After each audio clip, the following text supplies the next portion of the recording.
Do you ever walk into your kitchen and say to yourself, these kitchen cabinets look really worn, or they're stained, you've had them that way for 20 years and you want to make them white? Well, there's no reason to throw them out. And to get new kitchen cabinets can be very expensive and time consuming. There's a better option. They can be refinished, painted. Hi everybody, this is Dan Frost from H.D.F. Painting, the fine art of painting. And we're going to go over the products you need to do that cabinet refinishing.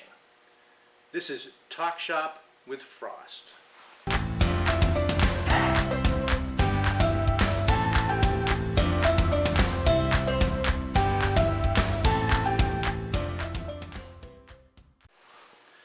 Okay, before we get into the process of actually painting the cabinets, I want to go over some of the products we use to do the process.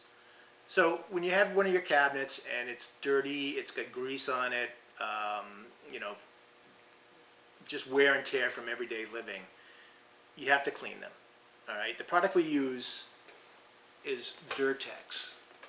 You can get this at your local paint store.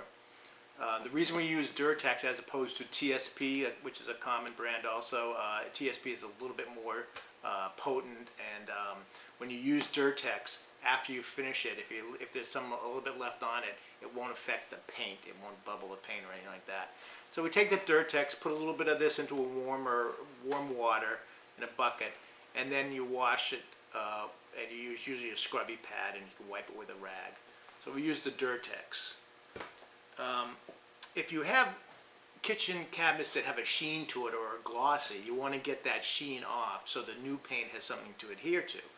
And for that we use Crud Cutter, a gloss off. You can use this in combination with the Durtex if you want, not mixed together, but after you clean it, if there's still a little bit of a sheen, you can take it off with Crud Cutter gloss off. Okay. The next thing, if you have kitchen cabinets that are previously stained, you don't want that stain to bleed through, and you want to use a product that's going to really grip to those cabinets. We use Bin, a very popular brand of, it's a sort of a primer sealer, and it's an alcohol-based product, and it dries up real quick, and it's really hard to finish. In other words, it adheres to the surface, so when you scrape it with your fingernail, that's always a good test. Scrape it with your fingernail, and if it doesn't come off, which it probably won't after it dries, you're in good shape. So Bin is a really good primer. If you have holes or little dings in your cabinets, we use Moralo Spackle. And when we get into the process of the actual preparation, we'll show you how to use that. But Moralo Spackle, it doesn't shrink. It goes on really smoothly, and it's our filler of choice. Okay.